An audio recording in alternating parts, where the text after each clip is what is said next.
ओम शांति। अब समय प्रमाण चारों ओर दुख, अशांति और भय, चिंता, तनाव बढ़ना है।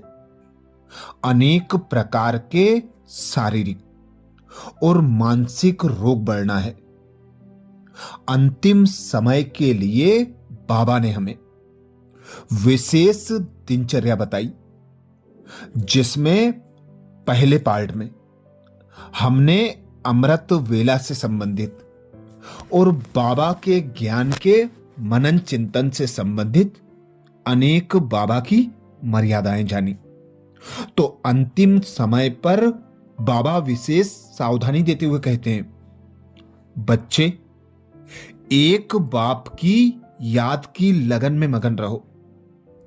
एक बाप जो श्रीमत देते हैं, उस श्रीमत अनुसार संकल्प हो, बोल हो, कर्म हो। आपके संबंध संपर्क द्वारा बाप प्रत्यक्ष हो। ऐसा स्वयं को संपूर्ण संपन्न बना लो, जिसके लिए बाबा विशेष भोजन पर अटेंशन दिलाते हैं। भोजन कैसा होना चाहिए, भोजन करते समय स्थिति कैसी होनी चाहिए, उसके लिए बाबा कहते हैं, प्रतिदिन परम पिता परमात्मा के महावाक्य सुनने के पश्चात, ज्ञान श्रवण से लौटने के बाद घर के कार्य को करना होता है तथा नाश्ता या भोजन आदि करके अपने सांसारिक कर्तव्यों में लगना होता है। परंतु भोजन करते समय भी उसे ईश्वरीय मस्ती और ईश्वरीय गुणों के मनन में तो रहना ही चाहिए। भोजन भी सात्विक और शुद्ध ही लेना चाहिए और भोजन करते समय इसी स्मृति में रहना चाहिए कि यह तो परमात्मा के भंडारे से मैं प्रसाद अथवा शिव भोग ले रहा हूं। इसमें मेरा मन सात्विक होगा, इससे मेरा मन सात्विक होगा और मेरा शरीर ईश्वरीय सेवा तथा अपने कर्तव्य निभाने में ठीक रहेगा।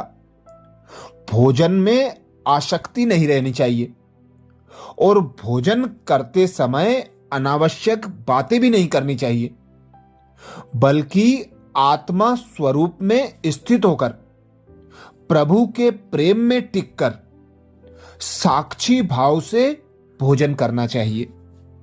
जब हम परमात्मा की स्मृति में रहकर भोजन स्वीकार करते हैं, परमात्मा की याद द्वारा बनाया गया भोजन स्वीकार करते हैं, तो वह जैसे भोजन नहीं होता, प्रसाद होता है। उसमें परमात्म शक्तियां समाई हुई होती हैं, जो हमें अनेक प्रकार के शारीरिक और मानसिक तनाव से बचाता है। इसीलिए भोजन के लिए विशेष गायन है, जैसा अन्न वैसा मन और जैसा मन वैसा तन, जैसा पानी वैसी वाणी।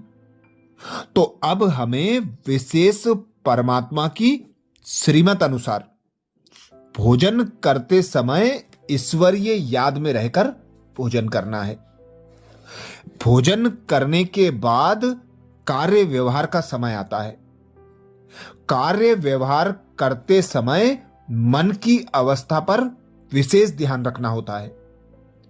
इसके लिए परमात्मा कहते हैं, कार्य व्यवहार में रहते हुए यही स्मृति रहे कि अब तो मैं सर्व भाव से परम पिता परमात्मा का ही हूं।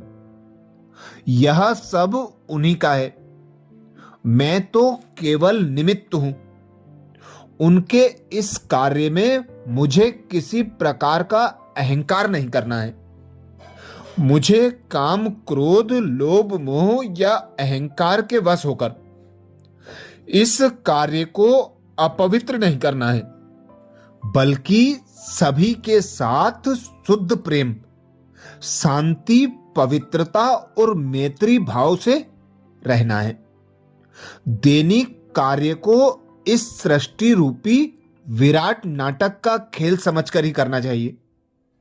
जैसे कोई व्यक्ति किसी नाटक में राजा का पार्ट अदा करता है, परंतु फिर भी उसे यह स्मृति रहती है कि मैं वास्तव में राजा नहीं हूं, बल्कि अमुक स्थान पर मेरा घर है और मैं अमुक व्यक्ति का बेटा हूं। राजा के रूप में तो मैं वेशभूषा धारण कर कुछ समय के लिए पार्ट बजा रहा हूं। वैसे ही हरेक ज्ञानवान आत्मा को याद रखना चाहिए, भले ही मैं अभी दुकानदार अथवा अफसर अथवा व्यापारी के रूप में कर्तव्य कर रहा हूं, परंतु यह तो मेरा अल्पकाल का पार्ट है। मैं तो वास्तव में इन सबसे न्यारी एक आत्मा ज्योतिर्बिंदु हूं। मैं अजर अमर अविनाशी आत्मा हूं। मैं तो परम धाम का रहने वाला हूं। मैं परम पिता परमात्मा की संतान हूं। यह मित्र संबंधी अथवा लेन देन करने वाले भी वास्तव में आत्माएं ही हैं, जो कि पार्टधारी हैं। इस प्रकार याद करने से अवस्था अव्यक्त, न्यारी और प्यारी होगी।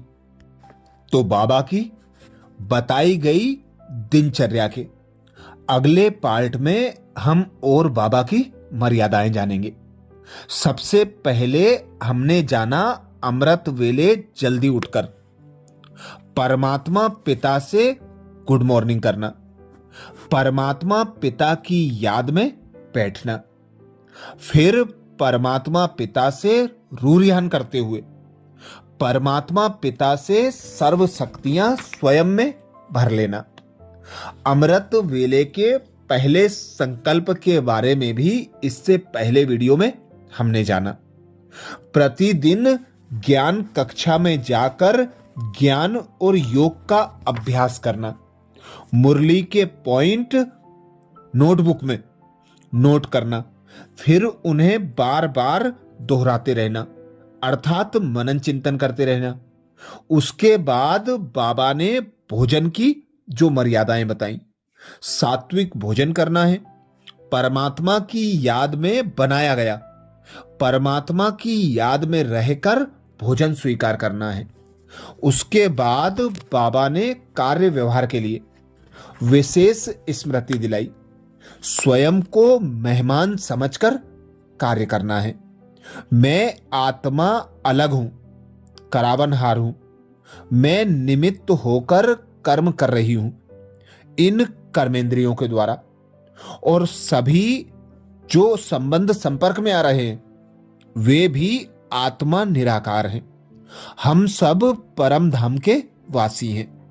हम यहां पार्ट बजाने के लिए अवतरित हुए हैं।